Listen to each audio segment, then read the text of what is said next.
Every night, no matter the weather, something walks down our street whistling softly.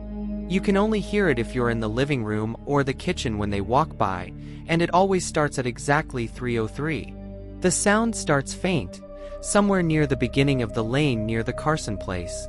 We're towards the middle of the street, so the whistling moves past us before fading away in the direction of the cul-de-sac. When I was younger, my sister and I would sneak into the kitchen some nights to listen. Mom and Dad didn't like that, and we'd catch hell if they found us out there, but they were never too hard on us since we always stuck to the one big rule. Don't try to look at whatever was whistling. My neighborhood is a funny place. I've lived here since I was 6 and I love it. The houses are small but well kept, good-sized yards, plenty of places to roam. There are a lot of other kids here my age. I turned 13 back in October. We grew up together and would always play foursquare in the cul-de-sac or roam around from back porch to back porch in the summer. This was a good place to grow up. I'm old enough to see it. And there's only the two strange things here: the night whistling and the good luck. The whistling never bothered me much. Like I said, I couldn't even hear it from my bedroom. But Mom and Dad don't like talking about it, so I've stopped asking questions. My dad is a strong guy, tall and calm. He has an accent since he moved to the US as a kid. His family, my grandparents, they're from the islands. That's what they call it. My dad, the only time he isn't so calm is if the whistler comes up. He talks a little quicker then, eyes move faster, and he tells us not to think about it so much and to always remember the one rule, the big rule. Don't try to look outside when the whistler goes past. Not that we could look even if we wanted. See, there are shutters on the inside of every window, thick pieces of heavy canvas that pull down from the top and latch to the bottom of the window frame. Each latch even has a small lock, about the size of what you'd find on a diary. My dad locks those shutters every night before we all go to bed and keeps the key in his room. My mom, I don't know what she thinks about the whistling. I've seen her out in the living room before at 3:03 when the sound starts. I could see her if I cracked my door open just an inch to peek. She's not out there often, at least I haven't caught her much, but once or twice a month I think she sits out there on our big red couch just listening. The whistler has the same tune every night. It's cheerful. Da-da-da-da-da-dum. Da-da-da-da-da-dum. Remember how I said there are two odd things about where I live? Well, besides our night whistler, everyone in my neighborhood is really lucky. It's hard to explain, and Dad doesn't like us talking about this part much, either. But good things just seem to happen to people around here a lot. Usually it's small things, winning a radio contest, or getting an unexpected promotion at work, or finding some arrowheads buried in the yard, the authentic kind. The weather is pretty good and there's no crime, and everybody's gardens bloom extra bright in the fall. A million little blessings, I've heard my mom say about living here. But the main reason we stay here, why we moved here in the first place, is my sister Nola. She was born very sick, something with her lungs. We couldn't even bring her home when she was born, only visit her in the hospital. She was so small, I remember, small even compared to the other babies. A machine had to breathe for her. We moved into our house here to be closer to the hospital. As soon as we moved here, Nola started getting better. The doctors couldn't figure it out. They chalked it up to whatever they were doing, but we all could tell they were confused. But my parents knew, even I knew, Nola getting better was just another of the million little blessings we got for living in our neighborhood. So that's why we stayed even after we found out that, for every small miracle that happens here every day, now and then, some bad things happen. But they only happen if you look for the whistler. See, our neighborhood has a welcoming committee. They show up with macaroni casserole, and a gift basket, and a manila folder whenever someone new moves in. They're very friendly. 4 people showed up when we moved in 7 years ago. The committee made small talk, gave me a Snickers bar, and took turns holding Nola. It was her first week out of the hospital, so they were extra careful. Then the committee asked to speak to my parents in private, so I was sent to my room where I still managed to hear nearly every word. The welcoming committee told my parents about how nice the neighborhood was, really exceptionally, hard to explain kind of nice. And then they told my parents about the even harder to explain whistling that happened every morning at 3:03 and ended at the tick of 3:05. The group, our new neighbors, warned my parents that the whistling was quiet, would never harm or hurt us, as long as we didn't look for what was making the sound. This part they stressed, and I pushed my ear into the door, straining to hear them. People who went looking for the whistler had their luck change, sometimes tragically. A black cloud would hang over anyone that looked. Anything that could go wrong would. The manila envelope the committee brought over contained newspaper clippings, stories about car crashes and ruined lives, public deaths and freak accidents. "Not everyone dies," I heard the head of the committee tell my dad. "But the life goes out of them. Even if they live, there's no light in them ever again, no presence." My mom, I could tell she wasn't taking it seriously. She kept asking if this was some prank they play on new neighbors. At one point my mom got angry, accused the committee of trying to scare us out of our new home, asked them if they were racist on account of my dad being from the islands. My dad calmed her down, told her he could tell our new neighbors were sincere and they were just trying to help us.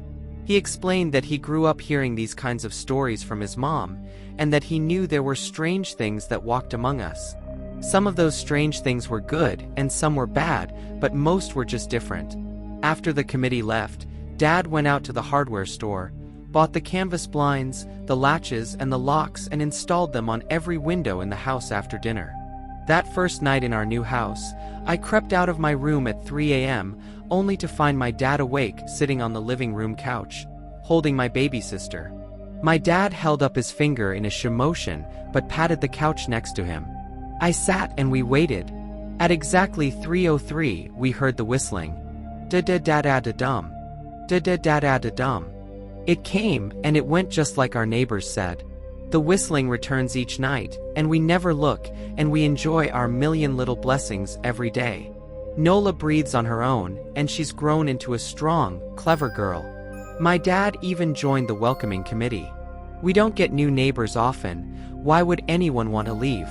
But when a new family moves in, my dad and the committee bring them macaroni casserole, a gift basket, and the manila folder.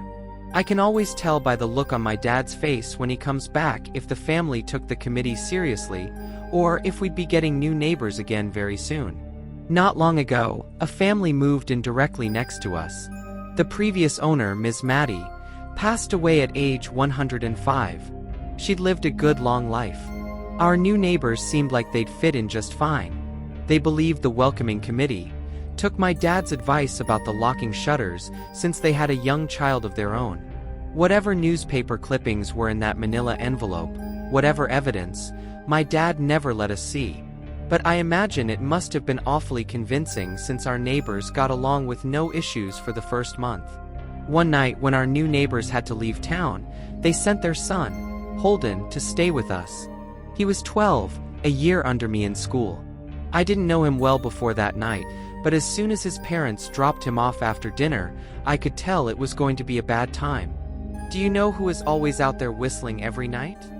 Holden asked the moment the adults left the room. The three of us were sitting in the den, some Disney movie playing idly on the television. My sister and I exchanged a glance. "We don't talk about that," I said. "I think it's that weirdo that lives in the big yellow house on the corner," Holden said. "Mr. Tolles?" My sister asked. "No way, he's really nice." Holden shrugged. "Must be a psycho killer then." Nola tensed. "We don't talk about it," I repeated. "Let's go in my room and play Nintendo." We spent the next few hours playing games, eating popcorn, and then watching movies. A typical sleepover, but I could see Holden was getting antsy. After my parents had wished us a good night, locked the blinds, and gone to bed, Holden stood up from his beanbag and walked over to where Nola and I were sitting on my bed. "Have you ever even tried looking?" he asked. "It's nearly time." Like most sleepovers, we'd conveniently ignored any suggestion of a bedtime. I was shocked to see he was right. It was almost 3 a.m. I sighed. "We don't dash."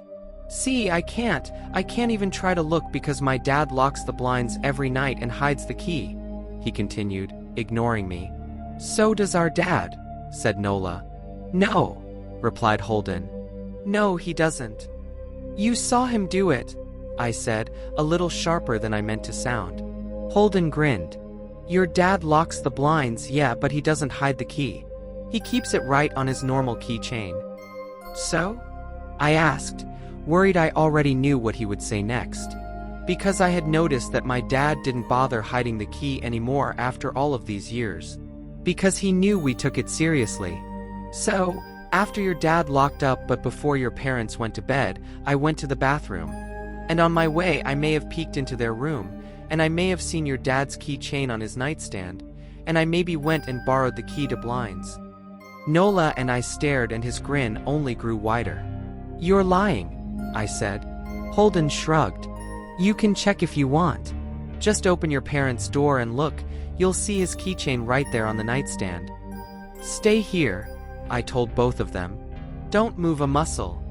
I hurried over to my parents' room, but hesitated at the door. If Holden wasn't lying, my dad would be angry. Beyond angry. I was scared thinking about it.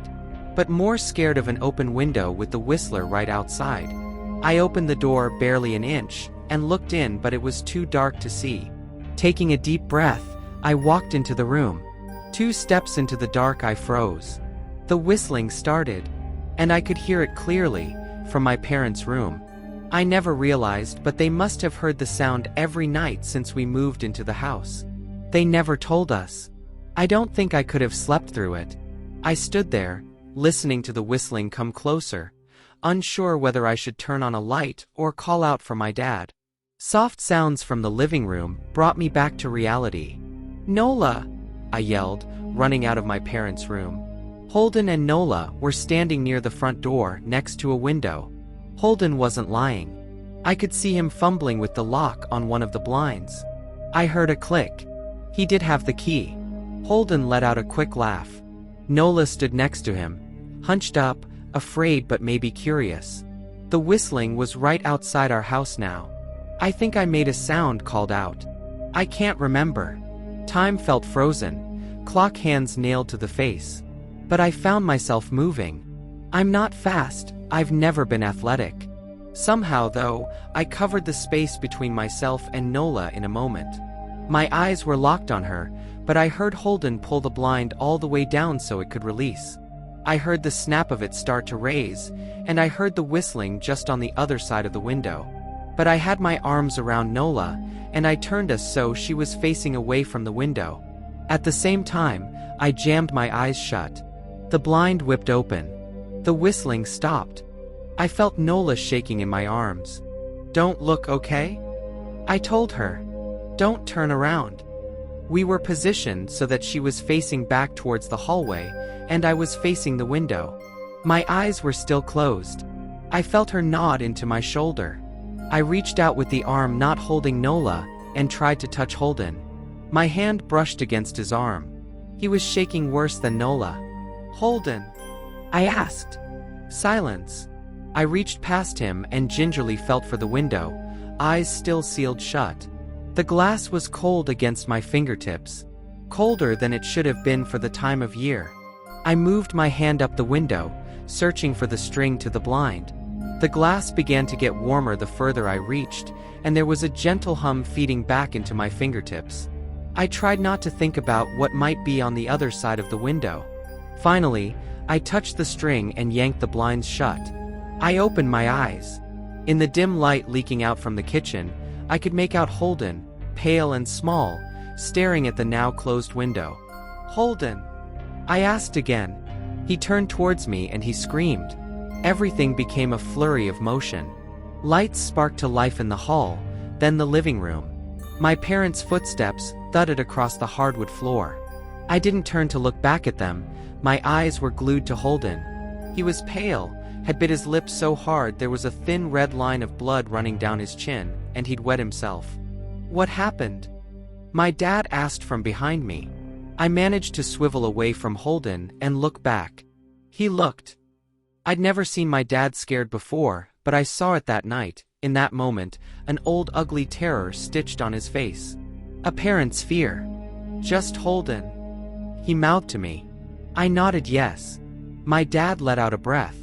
He looked so relieved I nearly expected him to cheer. But then he turned to Holden, and my dad's face changed. I wondered if he felt bad for feeling good that Holden was the only one that looked. There was a knock at the door. We all froze. Holden whimpered. "Don't answer it," my mom said. She stood at the threshold of the hall. I'd always thought she was a skeptic and just humored my dad about the windows and the whistler, but that night we were all believers. I noticed that both of my parents held baseball bats they must have taken from their bedroom. The knock came again, a little louder this time. "Please don't open the door," Holden whispered. My dad walked over to him, hugged him close.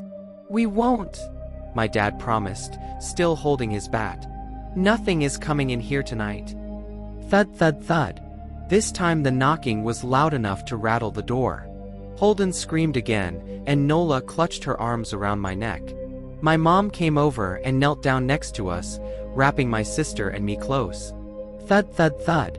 "Call the police," my mom whispered to my dad. The knocking instantly stopped. My dad looked over his shoulder at us. "Do you think dash?" He was cut off by frantic knocking that trailed off to a polite tap tap tap. "Police," something said from the other side of the door. The voice from outside sounded exactly like my mom, like a parrot repeating the words back to her. "Police. Call. The police. Tap tap tap police." My mom pulled us closer. "Police. Police. Police. Police. Please stop," I heard her whisper. "I don't think calling them will help," my dad said. "How will we know when they're the ones at the door?" The knocking came back harder than before. The door shook. Then it stopped. After a long moment, I heard the knocking again, but it was coming from our back door. We all turned together towards the back door, but the knocking immediately returned to the front door. Front to back to front. Loud then quiet then loud again. Suddenly, the sound was coming from both doors at once, big, heavy blows like a sledgehammer. Then something started rapping against all of the windows in the house, then the walls. It was like we were living inside a drum, with a dozen people trying to play at once. Or we were a turtle, and something was attempting to claw us out of our shell. "Stop!" Holden yelled. The knocking died. "I won't tell," Holden said, staring at the door. "I promise I won't tell anyone what I saw. Just please go away." We waited for nearly a minute. Then we heard it, a soft tap tap tap coming from the window Holden had looked through earlier. Holden started to cry, sobbing like a prisoner watching gallows being built outside their cell. My dad held him, brushed his hair but never lied to him, never told him things would be okay. The tapping at the window went on for the rest of the night. We huddled together in the living room for I don't know how long. Eventually, my mom tried to take us kids into my room while my dad stayed to watch the door. But the second we moved into my bedroom, the knocking came back, so loud it was possible to ignore. I was afraid the door couldn't take it. We went back to the living room and the knocking stopped. Only the tap tap tap on the window remained. None of us slept that night. The tapping stopped around 7 a.m. That's about the time the sun comes up here. We waited another 2 hours before my dad opened the blinds from one window. He made us all go back to my parents' bedroom first. I heard him open the door then come back in. "Okay," he told us. "It's done." Holden's parents came back around lunchtime. My mom and dad walked Holden over to his house, and they all went inside for quite a while. Nola and I watched from the window. She stuck to me the whole day, right at my side, sometimes holding my hand. When my parents came back they looked grim, but wouldn't tell us what they said to Holden's family. It was a Sunday, so we all spent the day together, ordered pizza and watched movies. That night everyone slept in my room. Nola and my mom in the bed with me, my dad in a chair he'd pulled over. There was no knocking that night or any night since. We didn't see much of Holden or his parents for the rest of that week, but by Thursday, there was a moving truck in their driveway. Nola and I watched them packing up the whole afternoon after school. What sticks with me most is how tired Holden and his parents looked. All three had the same pallor, grim mouths and lightless eyes. Even from across the street, I could tell something was very wrong. Holden and his family were gone before sunset. I remember what the original welcoming committee said to my parents when we moved in. Not everyone who looks at the Whistler dies, but even those that live have the light go out of them, and the rest of their lives are full of misfortune. A million little tragedies. I think Holden's parents must have looked, either to comfort him if they didn't believe or share the burden if they did. I watch Nola some days, happy and young and alive, and I wonder if I'd been slower, if she'd looked out the window that night. Would I have looked too? To comfort her? To share that burden? I'm glad I don't have to find out.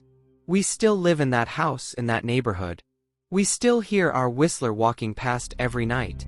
The blessings, the luck, the good things here are too good to leave. But we're careful. We don't have friends over to spend the night anymore. And my dad hides the key to the blinds very, very well. Not that I've gone looking. Some things you just don't need to look for.